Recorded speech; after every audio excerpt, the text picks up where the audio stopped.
ഏതൊക്കെ പദ്ധതികളുടെ ഉദ്ഘാടനമാണ് കൊച്ചിയിൽ നടക്കാൻ പോകുന്നത്? ഈ പദ്ധതികൾ ഉദ്ഘാടനം ചെയ്യപ്പെട്ട് അതിന്റെ നടത്തിപ്പിലേക്ക് എത്തുമ്പോൾ ഏതു തരത്തിലുള്ള വികസനമാണ് കൊച്ചിയെ തേടിയെത്തുക? പക്ഷേ പ്രധാനമന്ത്രിയുടെ 2 ദിവസത്തെ കേരള സന്ദർശനത്തിൽ അദ്ദേഹത്തിന് ഔദ്യോഗിക പരിപാടികൾ ഒരെണ്ണം മാത്രമേ ഉള്ളൂ. അതാണ് അല്പസമയത്തിനകം കൊച്ചിൻ ഷിപ്പ്യാർഡിൽ നടക്കുന്ന പരിപാടികൾ. സംസ്ഥാനത്ത് ഏതാണ്ട് 4000 കോടിയുടെ വികസന പദ്ധതികളാണ് ഇതിലൂടെ സൃഷ്ടിക്കപ്പെടുന്നത്. പ്രധാന പരിപാടി എന്ന് പറയുന്നത് കൊച്ചി കപ്പൽ ശാലയിലെ 310 മീറ്റർ നീളം വരുന്ന ഡ്രൈഡോക്കിന്റെ നിർമ്മാണോദ്ഘാടനമാണ്. കൂടാതെ രാജ്യാന്തര കപ്പൽ റിപ്പയറിംഗ് സെന്ററിന്റെ ഉദ്ഘാടനവും പ്രധാനമന്ത്രി നിർവഹിക്കും. മൂന്നാമത്തെ പരിപാടി എന്ന് പറയുന്നത് ഇന്ത്യൻ ഓയിൽ കോർപ്പറേഷൻ ലിമിറ്റഡിന്റെ LPG ഇറക്കുമതി ടെർമിനൽ നാടിനെ സമർപ്പിക്കുന്ന പരിപാടിയാണ്. ഈ 3 പദ്ധതികളിലായുള്ള മുതൽ മുടക്ക് എന്ന് പറയുന്നത് ഏകദേശം 4000 കോടി രൂപയാണ്. 1799 കോടി രൂപയാണ് കപ്പൽ നിർമ്മാണശാലയിലെ അറ്റകുറ്റപ്പണി കേന്ദ്രത്തിലുള്ള ചെലവായി കണക്കാക്കുന്നത്. ഏതാണ്ട് 988 കോടിയാണ് പുതിയ ഡ്രൈഡോക്കിന്റെ നിർമ്മാണത്തിന് വേണ്ടി ചെലവാക്കുന്നത്. ഈ ഡ്രൈഡോക്കിന്റെ ഏറ്റവും വലിയ പ്രത്യേകത എന്ന് പറയുന്നത് വലിയ കപ്പലുകൾ നിർമ്മിക്കാനുള്ള ശേഷി ഇതിലൂടെ കൊച്ചി കപ്പൽ ശാലയെ കൈവരുന്നു എന്ന് പറയുന്നതാണ്. 310 മീറ്റർ ദൈർഘ്യമുള്ള ഡ്രൈഡോക്ക് രാജ്യത്ത് വേറെ ഒരിടത്തും തന്നെയില്ല.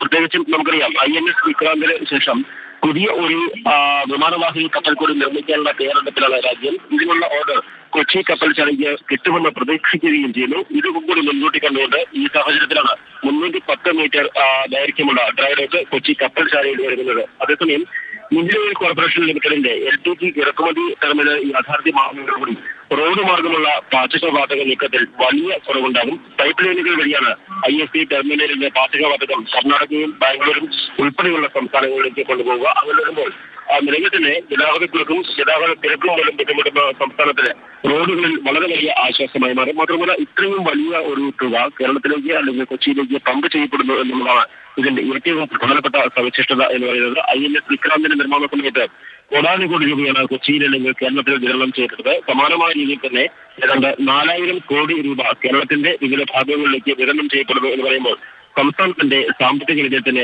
കാര്യമായ പുരോഗതി ഉണ്ടാക്കും. അല്പസമയത്തിനകം തന്നെ തൃപ്രയാറിൽ പ്രധാനമന്ത്രി ഇവിടെ ചടങ്ങ് നടക്കുന്ന കൊച്ചിൻ ഷിപ്പ്യാർഡിന്റെ അകത്തളത്തെ ഈ സ്ഥലത്തേക്ക് എത്തിച്ചേരും. ഇവിടുത്തെ പരിപാടി സമാപിച്ചതിനു ശേഷം 1:30 മണിയോടുകൂടിയാണ് മറൈൻ ഡ്രൈവിൽ പാർട്ടി പരിപാടിയിൽ അദ്ദേഹം പങ്കെടുക്കുന്നത്. BJPയുടെ ഏറ്റവും കേസിട്ടുള്ള പ്രചാരക പ്രമുഖന്മാരുടെ യോഗത്തിലാണ് പ്രധാനമന്ത്രി പങ്കെടുക്കുന്നത്. രാജ്യം പാർലമെന്റ് തെരഞ്ഞെടുപ്പിനെ അഭിമുഖീകരിക്കാൻ ഒരുങ്ങുന്ന സാഹചര്യത്തിൽ പാർട്ടി തലത്തിൽ അവർക്ക് വേണ്ട നിർദ്ദേശങ്ങൾ നൽകുക, അവരെ ഉത്തേജിപ്പിക്കുക എന്നുള്ളതാണ് ഈ പാർട്ടി പരിപാടിയിലൂടെ പ്രധാനമന്ത്രി ഉദ്ദേശിക്കുന്നത്. തുടർന്ന് 3:15 മണിയോടുകൂടി അദ്ദേഹം മടങ്ങും. പ്രതിഭ, ഇപ്പോൾ പ്രധാനമന്ത്രി എപ്പോഴേക്കും എത്തിച്ചേരും ഈ ഉദ്ഘാടനത്തിനായി? ഒപ്പം തന്നെ പ്രൊഫസർ TJ ജോസഫ് ഉൾപ്പെടെയുള്ള ആളുകൾ ക്ഷണിക്കപ്പെട്ട അതിഥികളായി ഉണ്ടെന്ന് മനസ്സിലാക്കുന്നു. നേരത്തെ KV തോമസിനെ ദൃശ്യങ്ങളിൽ കണ്ടിട്ടിരുന്നു, മുൻ മേയർ സൗമിനി ജെയിൻ ഉൾപ്പെടെയുള്ള ആളുകളെ കണ്ടിട്ടുണ്ട്. അങ്ങനെ ഏതൊക്കെ സംസ്ഥാനത്തിന്റെ ഭാഗത്തു നിന്നും സംസ്ഥാന സർക്കാരിന്റെ ഭാഗത്തു നിന്നൊക്കെ ആരൊക്കെ ഈ ഉദ്ഘാടന യോഗത്തിൽ പങ്കെടുക്കുന്നുണ്ട്? അങ്ങനെ ക്ഷണിക്കപ്പെട്ട അതിഥികൾ ആരെല്ലാമാണ്? 12 മണിയോടെ പ്രധാനമന്ത്രി ഇവിടെ കൊച്ചിൻ ഷിപ്പ്യാർഡിന്റെ പരിപാടികൾ നടക്കുന്ന വേദിയിൽ എത്തിച്ചേരുന്നതാണ് അറിയുന്നത്. ഇതിന് അടുത്തതിനെയുള്ള കേവലം 2 കിലോമീറ്റർ മാത്രം മാറിയുള്ള ദക്ഷിണ നാവികസേന ആസ്ഥാനത്താണ് അദ്ദേഹം ഹെലികോപ്റ്ററുകൾ ഇറങ്ങുക. അവിടെ നിന്ന് കാർ മാർഗം വളരെ പെട്ടെന്ന് തന്നെ ഈ വേദിയിലേക്ക് എത്തിച്ചേരാനാകും. ഏതാണ്ട് 1/2 മണിക്കൂർ മാത്രം ദൈർഘ്യമുള്ള ചടങ്ങാകും ഈ കൊച്ചി കപ്പൽ നിർമ്മാണശാലയിലെ ചടങ്ങ് എന്ന് പറയുന്നത്. അതിനുശേഷം അദ്ദേഹം മറൈൻ ഡ്രൈവിലേക്ക് മടങ്ങുക.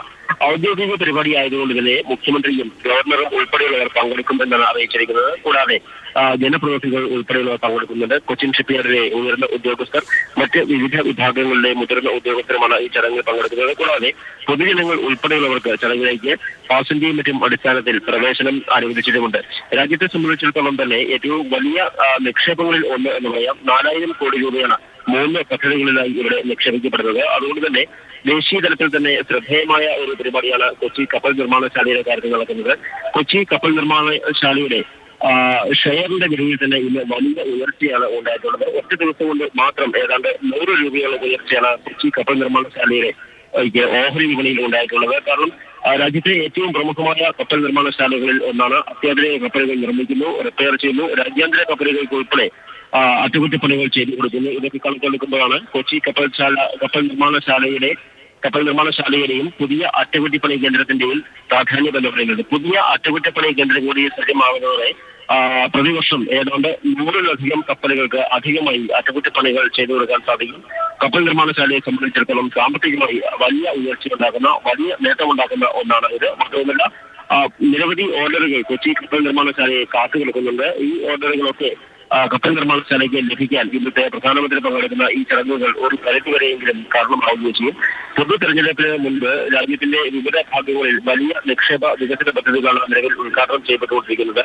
അതിന്റെ ഭാഗമായി കൂടിയാണ് കൊച്ചി കപ്പൽ നിർമ്മാണശാലയിലും ഇന്ത്യൻ ഓയിൽ കോർപ്പറേഷന്റേതുമായി 4000 കോടി രൂപ മൂല്യം വരുന്ന പദ്ധതികൾ ഉദ്ഘാടനം ചെയ്യപ്പെടുന്നത്.